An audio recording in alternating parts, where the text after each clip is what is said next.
नमस्कार मंडळी, आजचा विषय आपल्या परिचयाचा आहे ब्रह्ममुहूर्त।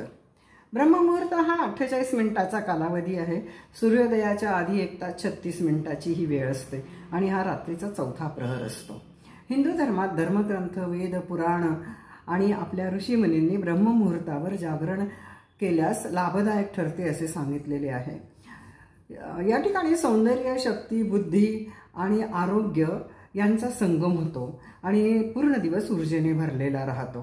धार्मिक मान्यतेनुसार ब्रह्ममुहूर्तावर उठून उपासना पाठ केल्यास आपली प्रार्थना थेट परमात्म्यापर्यंत पोहोचते असं म्हटलं जातं।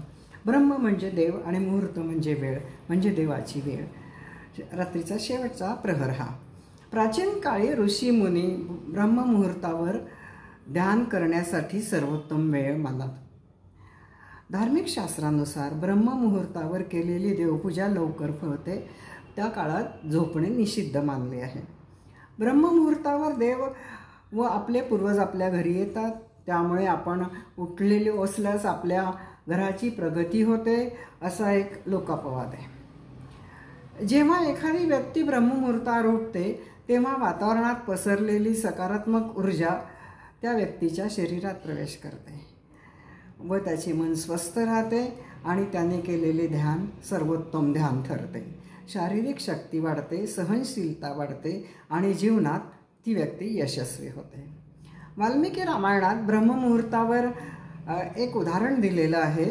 पवनपुत्र हनुमानजी ब्रह्ममुहूर्तावर अशोक वाटिकेत शिरले होते, जिथे त्यांनी वेदमंत्रांचे पठण केले होते।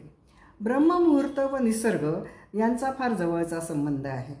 यावेळी प्राणी पक्षी जागे असतात, त्यांचे गोड आवाज, फुलांचे बहरणे, कोंबड्याची बाग या सर्व वातावरणाला चैतन्य देत असते। निसर्ग आपल्याला संदेश देतो, झोपीचा त्याग करा व कामाला सुरुवात करा। आयुर्वेदानुसार या मुहूर्तावर फेरफटका मारल्यामुळे म्हणजे मॉर्निंग वॉक शरीरात संजीवनी शक्तींचा संचार होतो। यावेळी वाहणाऱ्या वाराला अमृततुल्य वारा असं म्हणतात। ही वेळ अभ्यासासाठी सर्वोत्कृष्ट असते। या मुहूर्ताचे फायदे खूप आहेत। संशोधनानुसार यावेळी हवेत 41% ऑक्सिजन असतो, 55% नायट्रोजन असतो आणि 4% कार्बन डायऑक्साईड असतो। सूर्योदयानंतर ऑक्सिजनचे प्रमाण कमी होते, कार्बन डायऑक्साईडचे प्रमाण वाढत जाते।